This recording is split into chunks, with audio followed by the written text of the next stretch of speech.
Hi guys, Joyous Monday. Welcome to hashtag No Filters with me, Cheryl Norris Hopkins, number 21. How are you doing out in the world right now?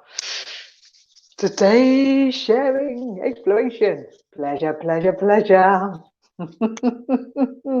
Probably something that's not associated with a Monday, although maybe another day when you're listening to this. Who knows? So guys, thank you so much for joining me, whether it's now, in the future. As you know, you can see this on Facebook, Joyful Bodies Official, on True Uxbridge. You can see it on YouTube. We've got our own channel. There's a nice little bit.ly, which is a shortened link to the YouTube channel in the description below this video, wherever you happen to be watching it from. So please do share it, like it. And if you don't, that's great. Doesn't matter. Put a comment if you're watching live, or even in the future, I'll pick them up whenever I can. So let's explore pleasure. It's an interesting word, right? What does it mean for you? Let me turn down my other device. I think there are so many things we could put under the umbrella of pleasure. But what I want to do is explore what maybe it's not. Because sometimes we don't even know what something is for ourselves. So maybe explore what it isn't, in my world at least, and invite you to explore in your own world. We can see what it might be. And why on earth would you even be interested in the concept of pleasure? Surely it's a small thing we aspire to or we chase after a hard day's work. And therefore, it's not something that's maybe meant to be the mainstream of our lives. But what if it could be? And what if it's not just about being hedonistic, whatever that might mean for you, and actually it's a way of being in the world? So right now, I'm enjoying my hair, like my little kind of Pebbles meets man bun meets toddler 3-year-old version of myself. That's pleasurable. And there are always, of course, guys, nothing I say is the truth. It's an invitation for you to explore what might give you more freedom, more ease, more space, and help prepare for the world that's currently here and the world that's going to be erupting. And we'll be talking a lot more about that, actually, about what might be coming up in the world. Probably end of December, maybe beginning of January, I'm going to do a little video, maybe on a Monday, with the hashtag no filters, maybe as a quickie, which you can find in the YouTube channel. I do little quickies in there. Right, let's get on point. So, what's not pleasurable for you?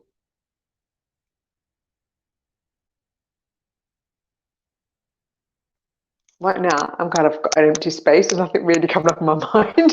But you may have a lot of stuff coming up in your mind, which is interesting, right?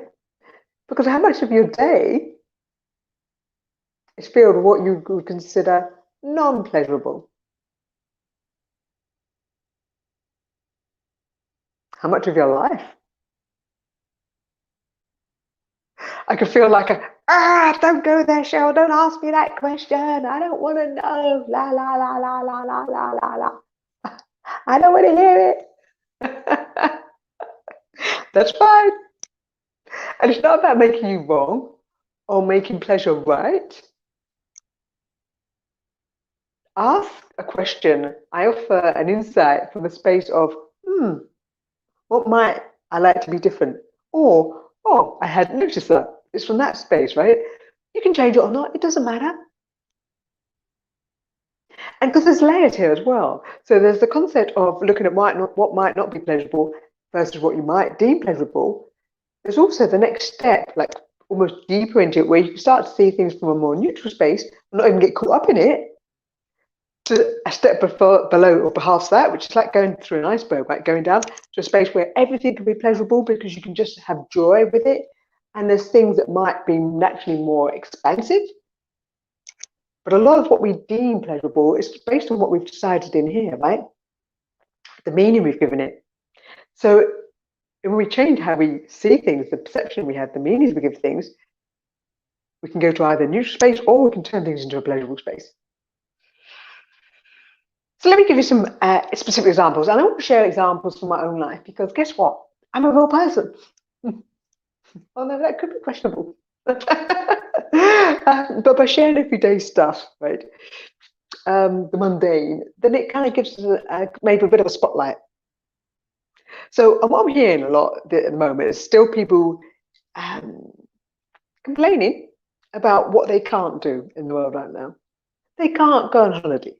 They can't go to their favorite restaurants. They can't hang out with their friends. They can't go to their go and do the activities, whatever that is, depending where you are in the world, depending what lockdowns you have, what tiers you have, blah de blah de blah de blah. All the things that they complain about, all the things that are missing. No wonder it's not very pleasurable. Like when I have a moment where I go into a little looking at what's not working and what I've decided isn't working, I feel stressed. Conversely, when I kind of put my focus on not even labeling things pleasurable, but actually just enjoying the moment. So I'll give you a rundown of my day, right? That's going to be an easy way of sharing what's happened. One, I like Mondays because it's the start of a new week, and I love that. I've always loved Mondays. How many people have decided Monday's a crap day? Mostly, I suspect, because people go, "Oh, it's Monday, it's work," which is another interesting area. Like this topic is like so large, it's almost impossible to kind of narrow it down. So I'm just gonna do my popcorn thing and jump around, and then eventually I'll drill down somewhere else. The idea of doing work and not enjoying it, and for many people that comes from a space of, "Well, we have to because it gives us money." It's like there's this brainwashing, this idea that we have to give up our lives for things we don't actually enjoy to get stuff that we do enjoy. I'm like, I'd like to shortcut that. One, do the things I enjoy as much as possible. Two, find the joy in as many things as possible, as in look for things to enjoy. Three, not complain my ass off. And if I've got something I'm required to change it, ask, do something different. There's probably 4, 5, 6, and 7 as well. Okay, what did I get up to this morning? So I got up pretty early, as now I tend to wake up pretty early anyway. And I chose not to look at my phone or get into any emails straight away, because it's very easy just to go from being like out of bed and go straight into what I've got to get done. And I just wanted some time, some space, just to literally breathe in some fresh air. So I literally went out on my balcony, it was cold, just breathing some fresh air, help the body feel alive. That was my first part of my morning. Then I realised I did have some accounts to send off to my accountant for her to sign off, or at least for me to check some numbers. And I'd spent some yesterday going through that. So I was like, I want to get that done. I'm going to find the pleasure of getting that done. So I clicked through that, and it was pleasurable to get it sent off. Then I decided I needed to get to the post office, drop off some Christmas cards. And how many people would like just get on a mission, I need to get somewhere? I was like, no, I'm going to enjoy this. So I literally, when I left my house, I just looked at the sunshine. I enjoyed the walk down there. I spoke to people as I passed them. I smiled, looked them in the eye, looked at the trees. It's almost like I have this childlike outlook, as in, if you watch a little person, toddler, and they're out and about in the world, they really look and engage with things that are around them. Their focus is on what's around them in that moment. They're not thinking about what they've got to do or what they've just done. So I dare to say that a lot of our pleasure comes from just actually being really present and being in awe of what's around us. And what I see a lot of people doing, of course, when they're going down the street, is that they're on their phones, on their phone, slugging a coffee on their phone. Hey, phones are great. I'm on one right now. That's what enables me to do the show. But I lived before phones came along. I know about you guys, depends on your age range. So and my first phone, I got it at 19, which was really early. So it was 30 years ago. There weren't many, people didn't really have phones then. It was pretty rare. And I used to use it on occasions, emergency, stroke, the odd text. So for the first 19 years, I was completely phone free. And probably for the next few years after that, I didn't rely on my phone that much at all. Now, it's an amazing device and I love it. But you'll often find that I go out without the phone. Hi, Andy. Good idea to consciously enjoy all of our experiences. Absolutely. Thank you for coming online, darling. Thank you for the comment. Put it on the screen so other people can see it. By the way, if you are joining, it's really great if you do put a comment, particularly when I'm using StreamYard, so it streams to Facebook and YouTube. And I don't necessarily know who's on unless they put a comment. It's always nice to see that. Yes, thanks, Andy. Really appreciate that. Yeah, it really is. The more present you are, even if you're pissed off in the moment, if you're really present with it, it's very hard for you to kind of get into that sort of gerbil space of constantly like churning over and over. Because when you're present, you're not telling any more of a story. You have to find the energy of that. You sit with it for a while, and it kind of just fizzles out. But because we jump from thing to thing to thing to thing, or we're thinking about the next thing, we kind of have all this what I call sort of unfinished business. You know, we start off with one thought and we leave that partly there, and then we jump to another one, and we do a bit of that, and then we leave it there, and we jump to another one. So we've got these unfinished bits of thought and emotion trails all around, like static. It'd be like going through your house and not finishing anything off when you're doing activity, and then you wonder why you feel like as you go through the day. And that's not a bad thing either. And maybe you don't. Maybe that really works for you. Anyway, I made my way to the post office, enjoying everything around me as I went. And when I got there, guess what? There was a queue. And people were standing in the queue looking really glum. The queue was outside the post office, by the way. I was like, oh my God, this is so cool. Let me see what I can look at. I looked in the local kebab shop. I looked in the baker's. I looked at people walking up the street. I was curious. What would I see now? What would be new? Well, I'm just waiting there, glumly waiting for my turn to go in. I was waiting for the person to come out. And this continued. Once I got into the post office, there was another queue. And again, I looked around, enjoyed, and tried to make eye contact. And then when I eventually got to the counter, I actually spoke to the person. I looked at them. And so on and so on and so on. Getting home. I've spent a lot of today actually back on my accounts, trying to get them all signed off and looking at numbers and data and making sure things add up.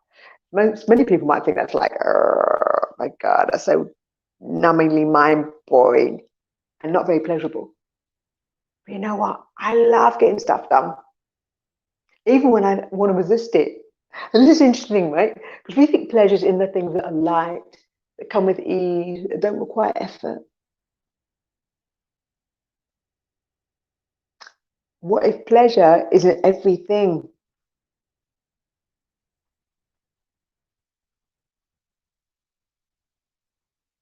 Again, if we don't label it as good and bad, right and wrong, and we don't tell ourselves a story about this thing, maybe we can access the pleasure of just being present with it. And so there were moments when I was playing with the accounts, looking at the accounts, and my head was like, can't make the numbers balance. And I could feel me wanting to get irritated. And I was like, no, time out. Literally take a breath. I can do this. This is what I told myself. Then I got back to it, and sure enough, all the numbers balanced out, and it was done. And then to celebrate, and I did, I put on some music, and I've been dancing for like half an hour before the show. Yes, shocking. I put music on a Monday evening at 4:30, 5 o'clock, and I danced. I made sure I did something that was particularly enjoyable for me because I can. Again, so how often do you reserve things for only special times? Like you'd only dance if you were at a social event, a club, a party. When for many of us, dance movement is really enjoyable. Even if you can't dance, then you don't think you're coordinated, which is such a judgment anyway. Have you seen a toddler, how they dance? They're like,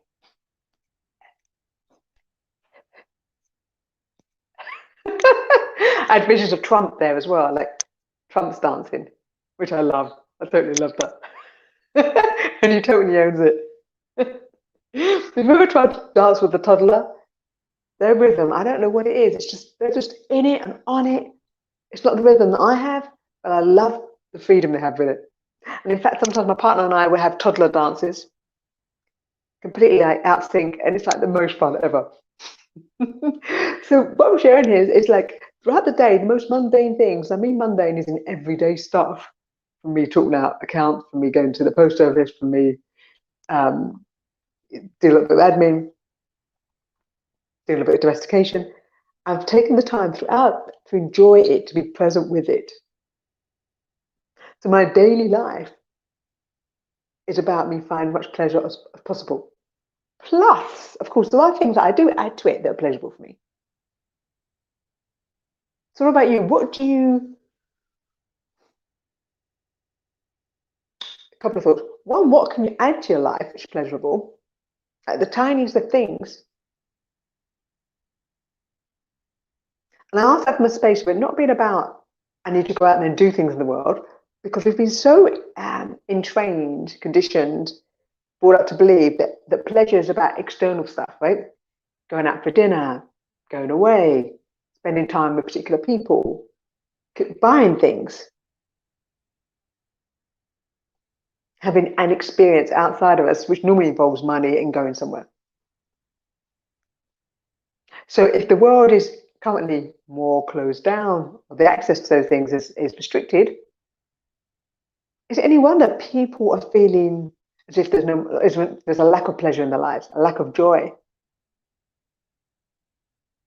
Because the thing is often about focusing out there on that. Whereas in your everyday environment, there can be a pleasure, just able to engage with it.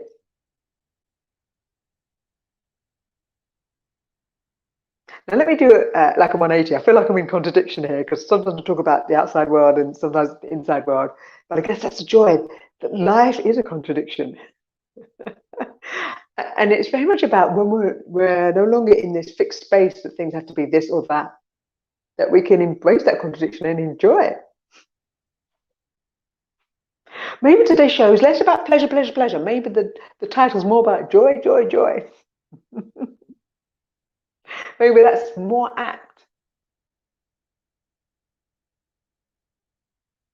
So what little thing can you add that you can get access to right now that's pleasurable for you?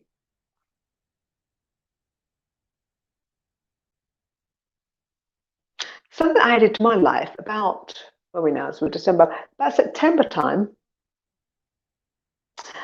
I really love touch. You know, like being stroked. It's just like the most delicious thing.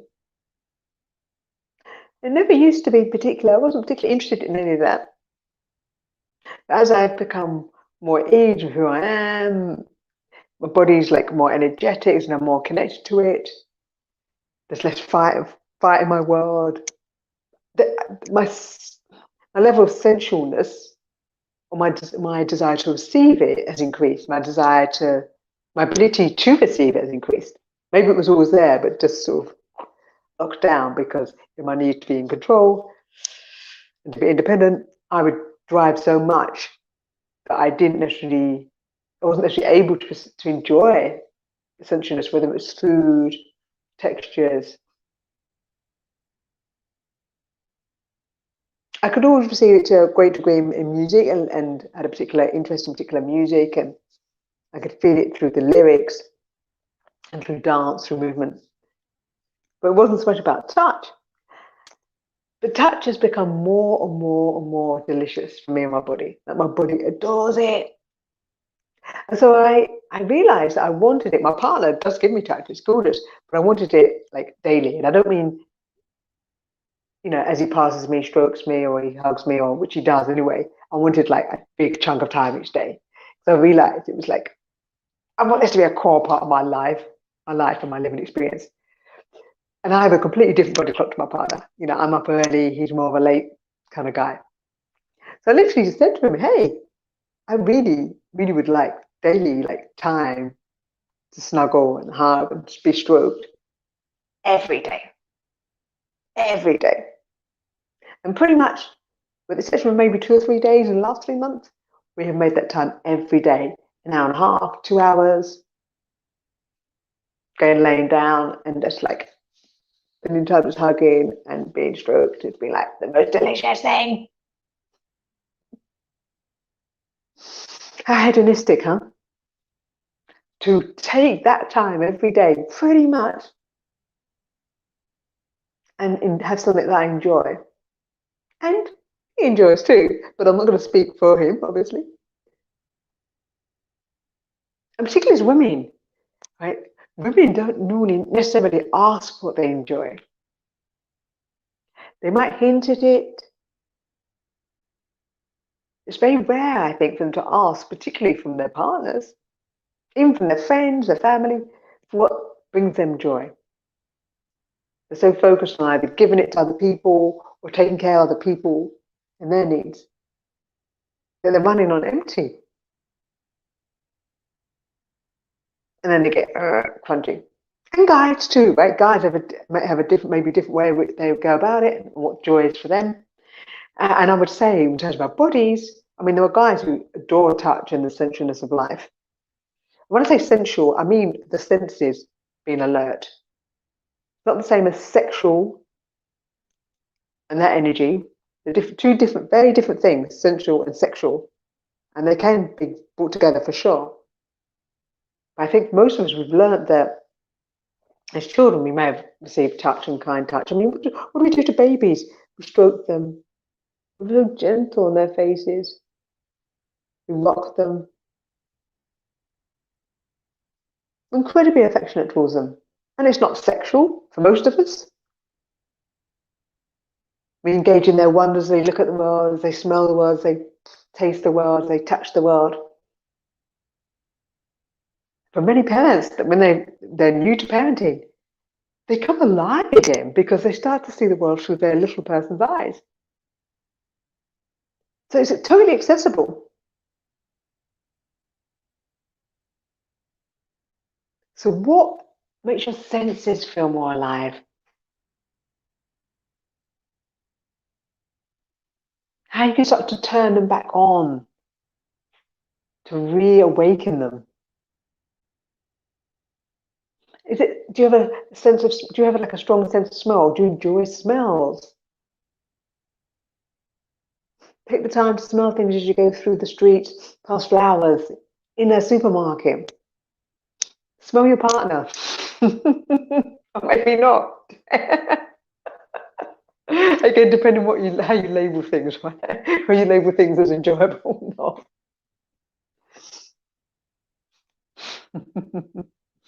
And then people who have pets, dogs, cats, and others. And I'm assuming they particularly enjoy touch in terms of stroking them. And there's lots of kind of hormonal, biological things occur when we stroke. You know, our skin is our largest organ on our bodies, and so it's very aware of what's going on around it. So yes, it brings cortisol down, the stress hormone. I'm sure it increases probably serotonin, dopamine, and other things. I could look it up, but I haven't for a while, so I can't really remember all the hormones that it changes. Obviously, it creates oxytocin, a bonding thing for partners and children. But who cares about what all that's called? What's more key is knowing what you start to tap into what your senses are in terms of what senses you really engage with. Are you visual? Is it about looking and seeing things? In which case, start to look and see things around you. Literally, look around the space you're in now. And to wonder that things exist. Like I've got a scanner here. This is kind of like our office TV room. I mean, there's like a scanner there, and it's just like the most cool thing. I can put pieces of paper in there, scan them to a PDF document, and then send that to somebody. How mad is that? I can see a rowing machine here. It's like a really cool piece of kit that makes my partner look buff. If he uses it, when he uses it, which he does. Like taking the everyday things around you. Like, I'm really aware of this colour, how beautifully vibrant it is, and how much joy it brings to my body. That's a classic thing, actually. When you go to your wardrobe, rather than maybe just throwing something on, which must be pretty easy right now because so many of us are spending more time at home, it'd be very easy just to chuck something on or stay in your dressing gown or whatever. Um, but notice what things catch your eye. It's like your body's trying to give you some feedback, as in, I want to wear that. And notice what catches your eye, as in, I want to wear that, versus then what goes in your brain might say, oh, no, no, you can't wear that. That's not practical. Like, I really wanted to wear this, and I had a t-shirt on earlier, and my body was like, no, no, put a vest on, little vest singlet thing, whatever, cami top, whatever they're called, and then put this on. I didn't practically need to change, but it's just what it felt like fun. And conversely, what also felt like fun, she says, rearranging herself, so wonky. My hair, it was out in its funkiness and it wanted to go up. Learn ourselves to play, to be free, to explore, to not have to get things right, to not have to avoid being wrong. So much of our pleasure gets lost. We lose track of what pleasure is for us because we're trying to fit into this narrow band of what's acceptable, what's allowable, how wondering whether or not if I do something, whether somebody might have a comment about it. If you continue living that way, life is not going to be pleasurable. And there's a lot in the world which is attempting to steer us away from pleasure.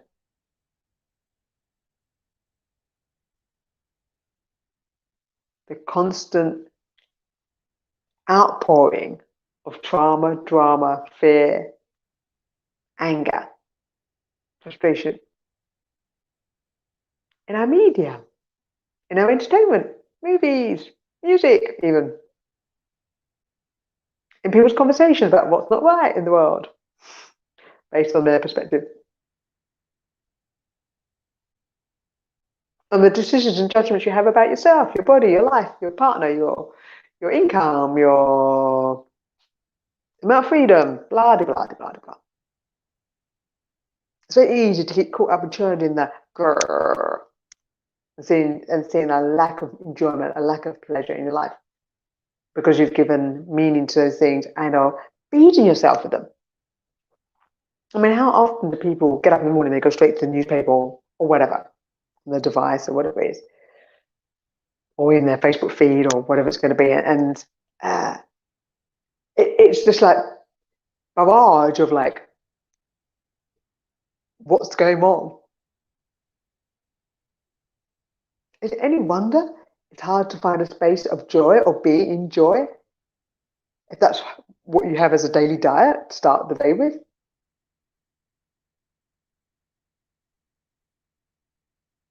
Now we go through different stages. Like there's times where we want to know what's going on in the world based on our media, and it's questionable as to whether it's actually sharing what is going on, of course. But we take it and we get attached to what it's telling us and get sucked down this plug hole of like, which I would dare to say is part of its agenda. From perspective I have there, but it does seem like a consistent theme, doesn't it? Because constant. Of course, it is possible to look at the news or any other thing and be neutral with it, but just be aware of the energies that are in there. So we can still feel like a within us, but not get attached to it. Because we can be tapping into what's the energy that's behind an article, what the intention is. We can be tapping into how somebody else is feeling and thinking. Doesn't mean it's ours. We could just be sensing, which is part of being our that sensory sensual experience we have. We can perceive other things. We often think and decide that because we think or feel something that it is actually ours, right? We hook onto it and believe it's ours, as opposed to something passing by. So when somebody walks past me on the street, I see them walk past me. I may well be aware of what they're feeling and thinking. But my job is not to take it on. I can just be aware of it. And it's really fascinating because how many people, when they meet somebody, have a quick conversation, they pass their shit on to another person. Their shit being what they think's wrong, what is wrong, what needs to change. Thanks. Let me just dump a load of crap on you. Bye. Interesting. Conversely, if you share what's joyous in your world, or just share from a space of enjoying the person in front of you, that would be deemed pretty unusual. Or maybe that's only acceptable if you've had a few drinks. I was out for lunch on Friday, and it was really lovely actually to go out. I actually had a Christmas lunch, which was so cool. In my mind, I'd completely forgotten that we were only 2 weeks away from Christmas, and that going to a restaurant, you might have a Christmas menu. Didn't register whatsoever. So I was like genuinely surprised when I saw it on the menu. I was like, oh my God, yes, gotta have that. But I could hear people around me, tables around me, and people sort of complaining, moaning, and it was like, wow, you're out doing something which people would deem generally to be enjoyable, pleasurable, particularly because your restaurants keep opening and closing, eating in, takeaway only, whatever, at this moment in time. So to even be able to get into somewhere to eat is like, oh my God, what an adventure. And then to sit there and complain about what isn't right or wrong, or what somebody else is saying is right or wrong, how nuts is that? This is what we do, right? We've been so taught from an early age to try and fix things, to look at what's wrong. Because little kids, we just look at the world around us, we enjoy it. But we start to see that the bigger people, so-called adults, who were trained by their parents or the adults in their life, like passed it on, to look at the problems we need to fix, to never be satisfied, to always be looking to the future or the past. Pleasure and joy are not in those spaces. It's right now. Right now, right here. And even if you've decided or you believe that things are shit, just notice the story there. Now, I'm really aware there are going to be people that are in situations that others would label really challenging, that you might label really challenging. I don't deny that that situation does exist. And it's not to say that there aren't things you have to do, we need to do to change our situation. So the one that's bubbling in my mind right now is like domestic abuse. If somebody is in a domestic abuse situation, that is challenging. There's no doubt. There are many aspects to this, and I know I can feel the edginess of this conversation, this comment, right, that I'm going to make, and that I'm making, but I'm going to make it without filtering it. Somewhere along the line, we have chosen to be in a relationship with this person. That does not condone their action, them striking out at you whatsoever. And we've chosen to be in a relationship. We're still choosing to be there. It's a very, very challenging perspective, because some people will say they're terrified to leave, even though it harms them.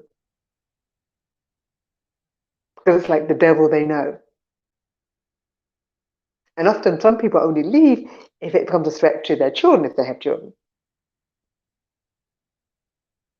Now, it's not about you being wrong, them being right, you being right, they're being wrong, none of that. But there are choices we are making day on day.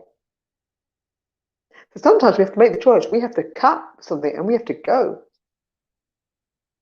I was watching a YouTube video the other day about a lady that had been in an abusive relationship for 30 years and just stayed. Physically abusive, possibly sexual, I don't know. She didn't give that level of detail. Probably very emotional, I'm sure. And she said about 6 months or so beforehand, she decided she needed to go. She started squirreling away a little bit of money, a few little things, little products. Basically, she fitted out a van. She was in the States. She fitted out a van so she could live in this van. So sort of RV living, that type of thing. But it was I think it was more like a kind of transit van. Um, and she just started to put a few little things away each, every day, every week, whatever. Getting ready, getting ready. So she had a plan. She still had to go through what was going on a daily basis. And then it came to the weekend where she was going to kick the van out with a friend and then be gone.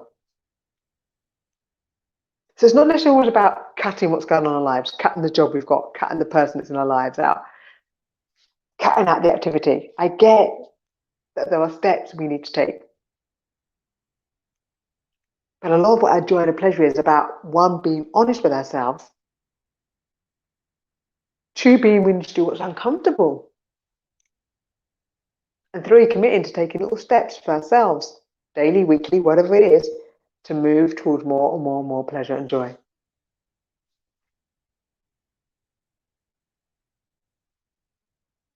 And it doesn't necessarily mean it has to be about who's in your immediate circle, right? I mean, as little kids, again, we used to go to the park and we'd play with somebody we'd never met. And then as adults, as we age and become older, we start to narrow down our circle of who we spend time with. And maybe the circle expands or changes based on who we're in a relationship with, what job we have, where we live. But it's pretty small for most people. Like if I go to a party, I notice how people are really cliquey. They spend the day in their little groups mostly.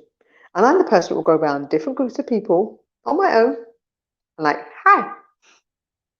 And I might have quite an in-depth conversation just with one person. Two people within that group. And then I move to the next one, next one, next one. And why do I do that? Because it's fun for me. I like engaging with different people. I like to see what's going on in the world. And yes, am I taking the risk that maybe they won't let me join their group? That they might look at me, may think, what's she doing? She's weird. I'm willing to take that on. I'm willing to be that. I'm willing to be the person that goes and dances on the dance floor when there's only one or two people. Or on the edge of the dance floor, I don't really care. I'll dance if like I'm at a wedding or something, or somebody's birthday party or something, and it's like a sit down do. You will find me jigging around at the table very often. Just because it's fun. So what I'm getting to here is I'm realizing as I'm speaking, there's a lot to do with being willing to be seen, being willing to be you. That's enough. Being willing to be you, right? Because the more you're willing to be you and not filter you, hide you, squash you down, the more pleasurable life is, unsurprisingly, which is why little kids have so much fun. Even little kids who have a tough upbringing, an abusive upbringing, often if they can still find the joy. Now it's getting beaten out of them, no doubt. Often they still have more access to joy than the adults around them who are in control, who have access to money, to things.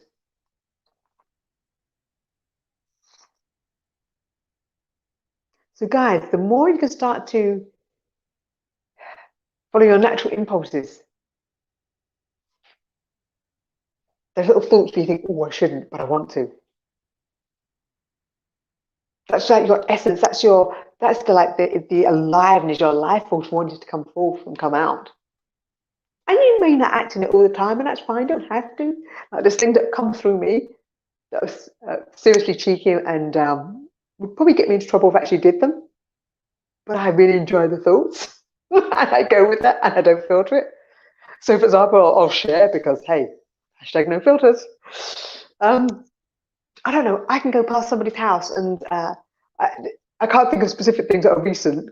I know there's always something that happens every day, but I remember one thing a little while ago. I was out walking and somebody had their Wellingtons outside the house on a little shoe rack and had them in pairs. Mummy Wellingtons, Daddy, kid one, kid two, kid three. And all the Wellingtons were perfectly paired upside down on this little post. In my head, I just wanted to go up there and nick one of each welly. One from the dads, one for the mums, one from each of the kids. Like it just raced through me. It just felt like it would be so much fun. I didn't do it, but I totally dined out on the thought in that moment. I can be on the road, and there's another one I had recently come through my brain. You know, you get the big transporter lorries with cars on, like new cars, often like on double decker, and obviously they're chained on and fastened on. In my head, I just had this vision of some of those cars coming off that transporter, and it made me chuckle on the inside. Now, I'm not actually wanting it to necessarily happen for real life, or for the cars to go off and hurt somebody or harm somebody or kill anybody. It's not that, but there was something in there that found it kind of hysterically funny within me, maybe cartoony. What it would be like if they actually did come off. No filtering. How much of your day do you spend filtering what you think, what you feel? I get that the thoughts and feelings might not even be yours. I get that. We do pick up on other people's stuff, right? So maybe I was aware of somebody else wanting that to happen. It doesn't matter. The thing is, it made me chuckle on the inside for whatever reason, and I allowed myself to have that experience. I'm not going, oh, I shouldn't think that, or I shouldn't feel that.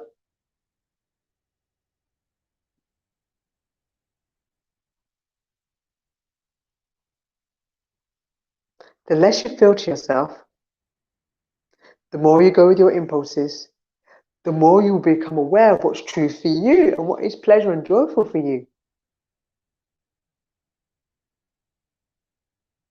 The more constrained, the more you try to fit into a box and be a good little boy, good little girl, not put your head above the parapet,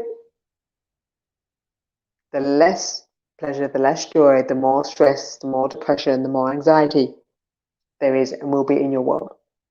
And as the external world constantly goes, we're always changing ideas about what we can and can't do. And I'm so excited, by the way, guys.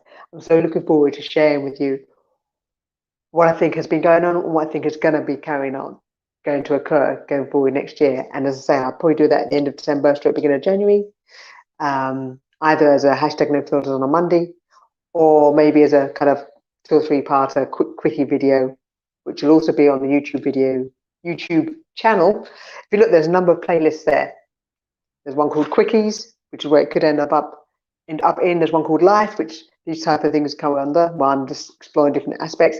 There's one called Cheeky Chats, which is Sabina and I when we were doing our little sharings on a Monday. And there may be another one, but that's what comes out immediately. Oh, I think there's one for sort of creating your future or something like that. Preparing for the future.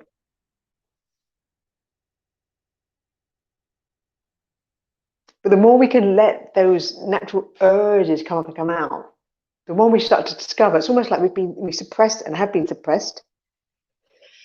So we're numb. We don't know what we want. We don't know what's joyful. We do what we think everybody else has decided joy is for us, which is eating, drinking, spending money, going on holiday. Pretty much. Let's say that those things can't be joyful, bring pleasure. But how often do you do those things and still not feel particularly enlivened? How many times do people eat? And we did a show I did a chat last week entitled Eating? What if it's optional? Which again, you can see on the YouTube channel, and it'll be in the Facebook group, Facebook pages for Sabina and myself. How often do we eat for pleasure, but actually we're not actually even enjoying the food? The first few bites are yummy if we're present to them. Most people aren't. Most time we're not. But you can see that was last week's, right? Number 20. Go look at that one if food and eating is a thing for you, and it's like you might find some kind of cool insights there. How often do we go somewhere? We go on holiday. We go out for the day. Go out for the evening, and we don't necessarily really enjoy that. We're worried about being late. We're worried about not being able to get something. We complain about what's going on in the moment. We miss the joy of it all. I've watched people when they get into the airport, how stressed out they are on the train, at the airport, waiting to get on the plane. I'm like, oh my God, it's the most amazing adventure. To me, the joy of going on holiday or going somewhere is literally the journey from the moment I wake up right through to get into the place, enjoying being in the space, in the place, enjoying the journey home. Like literally, I want to get as much joy out of life as possible, particularly because as a kid, I was incredibly serious, adult-like, focused, determined to make sure I wasn't dependent on anything or anyone. So I squashed all that joy, contained all that joy within me. So in many respects, I'm like Benjamin Button, or Benjamina Button, where he aged in reverse, got younger and younger. I've become more and more joyful, or access more of my joy. So I can't wait to see where I get to, like when I'm 60, 70, 80, 90, 150, 200. Oh yeah, I'm planning on staying around for a while. I think it's just going to be a hell of a ride. I think where the world is going, what's coming up, it's going to be so transformative. Pretty freaking messy, and amazing at the same time. But more of that, beginning of January. So pleasure, guys. Pleasure and joy. How and where can you find that in your daily moments? What if you give up moaning and complaining? Yep. And just notice how addicted you are to that. And if you choose to do it, find the joy in it. But notice if it makes you feel like more, does it bring a smile to your face? Or does it give you a headache? That's probably a nice little barometer. Notice what brings a smile. Do you even smile? You'll be amazed how many people I walk past who don't smile. But conversely, there are many that do, and that's also lovely. I notice one of the things that brings me joy and pleasure is smiling at people and receiving their smile, looking them in the eyes. Particularly if people are wearing, I really make a point of looking at people's eyes. And I actually wear a visor if I'm wearing a face covering at all, which means everybody can see me. And I had somebody come up to me at the weekend, shopping in Tesco's, and she was like, "Oh my God, love your visor. Where did you get it?" We had a general chat about that. But we talked more about the fact of being able to see each other, the importance of connecting, and being able to see features, expressions, and how so much of that we've been told, based on being asked to wear these, depending on what your point of view about that is, that ability has been taken away. But as I said, we can wear visors. We can go without. We can smile with our eyes. And when you really smile, like really smile genuinely, your cheeks go up. You can actually see the eyes sparkle, they crinkle. So even with one of these things on, you can still see the joy in somebody's expression. I walked past a guy today, an older guy, I don't know, 60s. And he was sitting outside a cafe and he was, looking blokish, with straight face, not really so much. And not to make that wrong, it's just a stereotypical expression. And so I was like, "Hi." I don't know if I spoke, I might have just smiled, I don't really recall. What I recall is the energy, the enjoyment of doing it. And he smiled. It was a kind of slightly grumpy, I'm not used to smiling look, but he smiled. That's pleasurable. I stopped and spoke to a mum and a little toddler, a little son, because he was having fun, and I just started to engage with them both. That was joyful. That was pleasurable. Connection is pleasurable. We require connection. We're being asked to give up connection. When we give up connection, we feel isolated, we feel anxious.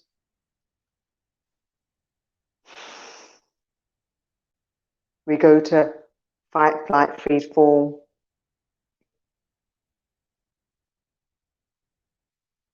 Us versus them.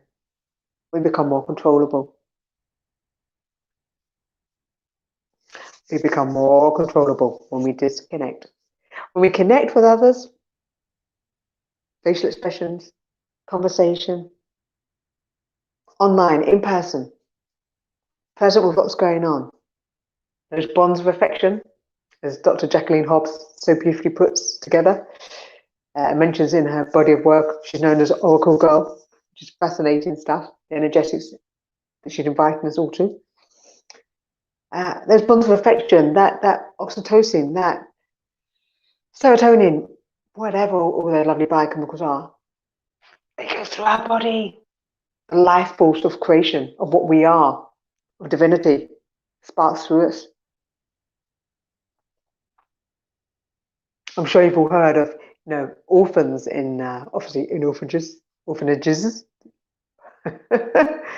They require touch, and when they don't touch, I remember there's a big thing in Eastern Europe when would have been the whole Yugoslavian thing. I think when a lot of the Eastern countries started to go independent and have conflict. Yeah, there were kids that were just dying. Not because they weren't being fed or given shelter. It's the lack. So basically, obviously, big upheaval emotionally, but it's because they weren't being touched. Come full circle to touch. If you haven't got somebody to touch you, you can touch yourself. You can do it, and this is a beautiful technique.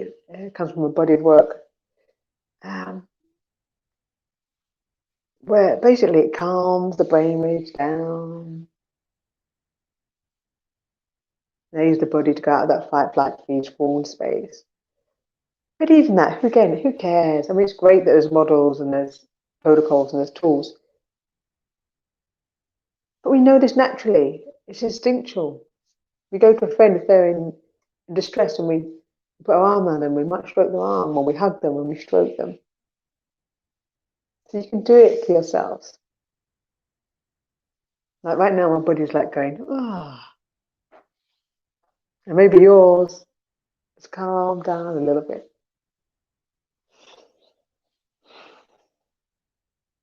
So, my lovely. We're going to be signing off soon in about 52 minutes. Find the joy in every little thing you go through in your day, today, tomorrow, wherever you listen to this. I have to say, you listen to these sharings a couple of times because there's always stuff in there that you may have not heard the first time. Go back to them. Go back to one we shot back in April when we started, Sabina and I. The cheeky chats, there's a lot of humour in there and a lot of kind of tabooness and political incorrectness. But right now, if you're struggling, you might find something that just makes you giggle. Maybe makes you squirm. It can really be worth going back and listening to some of the recordings and the shows we put together. And you don't listen to the whole thing. It's not about spending the whole hour listening to it. Dip in and out. There's no right, there's no wrong, there's no correct way to do things. This idea that we have to finish stuff, which is the contradiction, right? When I said about, if you walk around your house, you start things, you never finish it. How stress creating is that? So for some of us, it's okay to leave things too. This is the joy of contradiction, and that, as a mum perspective, it can create anxiety, and another, it can create joy. Isn't that interesting? So if it's fun to listen to something for 5 minutes and not think, I must wait till I've got a whole 2 hours or a whole hour to listen to that show, and then you put another weight on your shoulders, what you need to, should. Just do it. Just jump in. Listen to 5 minutes, 3 minutes, 10 minutes. Enjoy it. Go and do the best. Go and do what you need to do next. Allow yourselves to be popcorn. Be like popcorn. How popcorn pops randomly. Allow yourself to be popcorn in your life. Allow yourself to follow that natural impulse of what's calling in that moment, what requires your attention, of what you desire in that moment, of what you feel makes you feel alive in that moment. And if there's things you have to get done in that second, you get them done, and you be as present with it, and you rejoice in it, in doing it, and or in having done it. And this is a practice, guys. This is a way of building. It is like building a new muscle. If you've spent most of your life looking at what's wrong, the problems, of in stress, of trying to be right, of avoiding being wrong, then this may seem weird, what I'm sharing here. It may seem that what I've shared isn't really very much at all. But I promise you, if you listen to this again, if you take one little thing I've said in here, there's a lot that I say There's repetition in what I say from different angles. And there's a layering that occurs from each chat, each hashtag no filters to the next. They build on each other. They also draw on what's going on in the world in the moment, right? What's going on in my world in that moment. And as I continue to explore, expand, become more joyous, more ease-filled, more free in who I am and expressing who I am, you get that next version of me. So these chats, this sharing isn't about a formula, it being right, another way being wrong. It's sharing what's up in the moment, it's sharing what I'm aware of, it's sharing my life experience, it's sharing different insights. And there's something in there, just even one little thing that unlocks a little bit more of your world for you. So find your version of something that's in what I've said. It's not about mimicking Cheryl or anybody else you might listen to or watch. It's finding you. And in sharing, when we share, we invite others to a possibility to themselves. Not because we want to be a mini version of each other, clones, which is a lot of what we're invited to in society, and that we're made wrong if we don't conform to the perfection of society. And I would dare to say what we're being asked to in society is to conform, to become more zombie-like. And our current worldwide situation is trying to get us to become more zombie-like. We'll go more in that direction when we get to that beginning of January. What's in store for us video, and what's been really going on video. But for now, guys, take something from this. Please share it, like it, thumbs down if you don't. That's fine. Find the pleasure in the little things. Take pleasure in everyday little things. And then you can find even more pleasure and take more joy in the conventional things that we've all kind of agreed to find joy in. The going out and spending time with people, the shopping, blah, blah, blah, blah, blah. The holidays. And begin to ask the things that you know are enjoyable for you in your lovely little body. Whatever that might be. Maybe it's dancing with your partner, or having a little jig with a friend. Maybe it's being stroked, maybe it's hugging. I've got a friend that loves to be tickled. So I've tickled that person sometimes. Yes, how bizarre. To bring joy to another just because it's something they would like. And to be like a kid again and just do it. That will never catch on, will it? Just think about how the world would be if you did that. All right, guys. Have a great day, great evening, great morning, wherever you are in the world right now. Thank you so much for joining me now and in the future.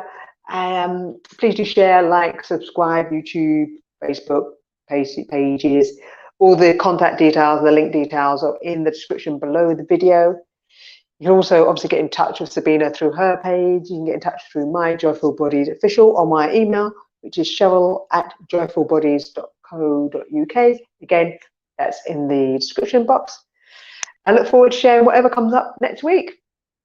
Have an amazing day, evening, whatever you do.